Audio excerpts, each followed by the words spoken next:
what type of techniques could you offer for me today that I could use in a very bad situation? Well, first of all, Roger, I do have favorite techniques, like we all do. And the thing about my favorite techniques is that being a smaller guy is not always a disadvantage, because I'm the smallest guy in my family. I'm the youngest guy in my family. When I grew up fighting bigger people all the time that kept messing with me. They weighed more, they were taller. And one of the things I found out that you can generate more power going up than you can going down. So one of the things I've always done is kind of lower my silhouette, much like we do in our, on our DVD series, as we get in our little crash position, because I just crash into people.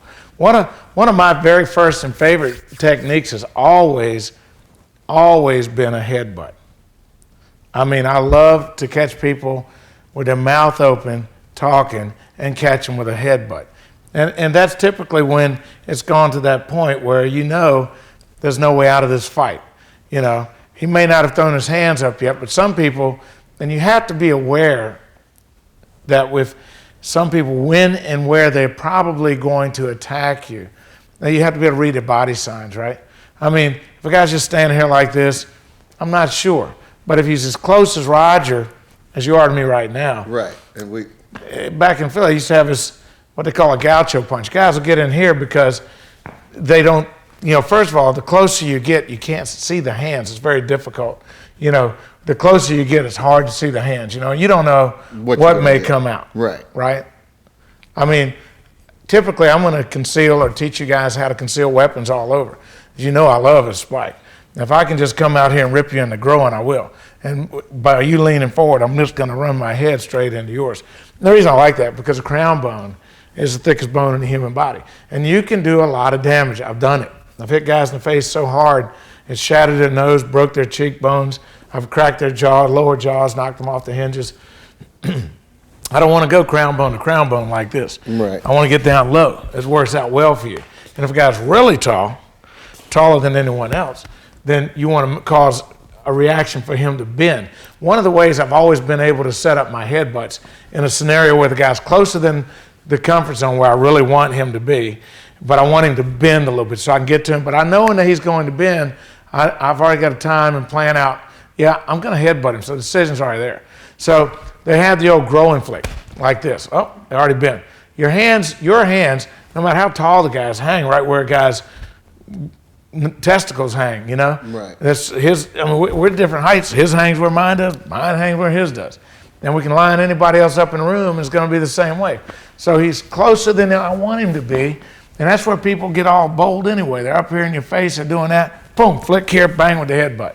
So I would say, Roger, first technique for me is a headbutt. Yeah, now if I was going to throw the headbutt, especially if you're taller and I'm a lot shorter, do I want to drive up into him? Do I want to just try to distract him and pull him down first? What if... You want to try to get him where you can headbutt him somewhere from the eyes to the chin. Right. So, and you don't really want to come up under a guy. The only time I would come up under a guy is to get him to lean and then come over top with an elbow or a right hand or something. I want to, get him uncomfortable where he's lifting his head up. I'm headbutting, I want to crash right into you.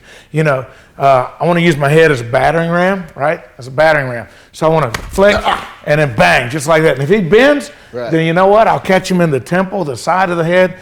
Hell, if necessary, I'll split his head open if I have it in me. Because I'm going to bring all I have when I throw that headbutt. Right. So you're here, you practice, you go right to the inside of the thigh, right? Okay. And you go, the guy bends, and you slant, you bang, right? And you focus, you try to run it into his teeth, his nose, his eyes, chin. And that's the best way to throw a headbutt. So headbutt inside of an arm's distance is really one of my favorite techniques. Hey, it's Jimbo here with another tip, okay? This one's a little gory, but in a life and death struggle, you'll need to know this because people get robbed, beaten, and killed every day. For the last 25 years, I've worked with experienced street fighters and U.S. Special Forces who've seen a lot of bloody combat.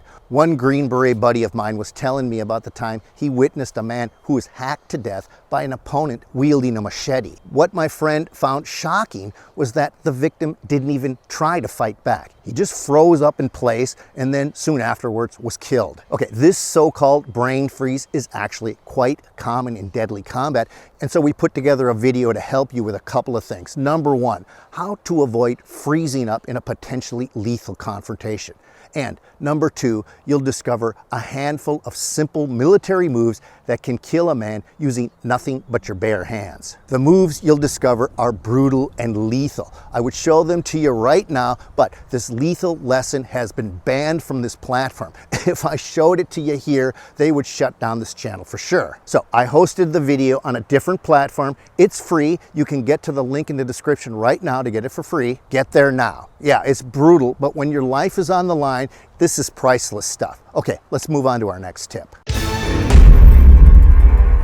In this first technique, we're going to start out with a very simple anatomy discussion here. I'm going to show you, this is bony structure right here. From this space down to here, where the top of the bone is, there's a little vacant area in here, a little hole. We're going to use this finger as a striking object and against the choke hold, and you need to follow very carefully. This technique, you do not hold it straight like a stick and push it straight in. Okay, it's a difficult target to attack that way, and the probability factor is way off because of the tiny point you have to hit. You use your hand like this finger a little bit curved. Okay, you attack here, you push in and go straight down. Okay, from a choke hold. Okay, now one thing we're going to also say here, when I grab him to choke him, one of the misconceptions when they teach is somebody grabs you like that and chokes like this. People don't choke like that. People choke like this. Come on up. We're going to go slowly on this one. He's not going to choke me nearly as hard this time while we talk slowly. Put the choke on. Okay, you're being left open here. You have at least 1.5 seconds before, even if they're pressing in on the arteries and choking off your blood supply, you have 1 to 1.5 seconds. You don't have to hurry that much. You push in, the finger's a little curved, and you push straight in to start, curve it straight down. You can hold the person in the position. I let off right now. I've let off the hold. You try and stand up.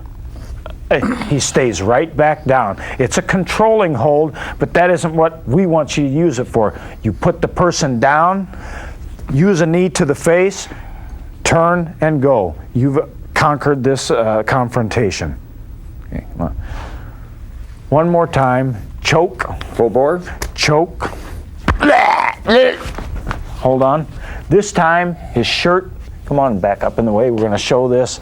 Because the shirt got in the way this time, doesn't stop the technique. It doesn't matter. As long as you're not trying to poke straight in, you will miss the target too many times. If you curve it down like this, it's easier to hit the target. You use the bottom of this bone here as a guide to get in. Thanks for watching our video lessons here at TRS Direct. Hit the like button down below and consider subscribing to our channel here on YouTube. Hit the bell icon and we'll send you a notification when there's a new lesson available. Thanks again for watching.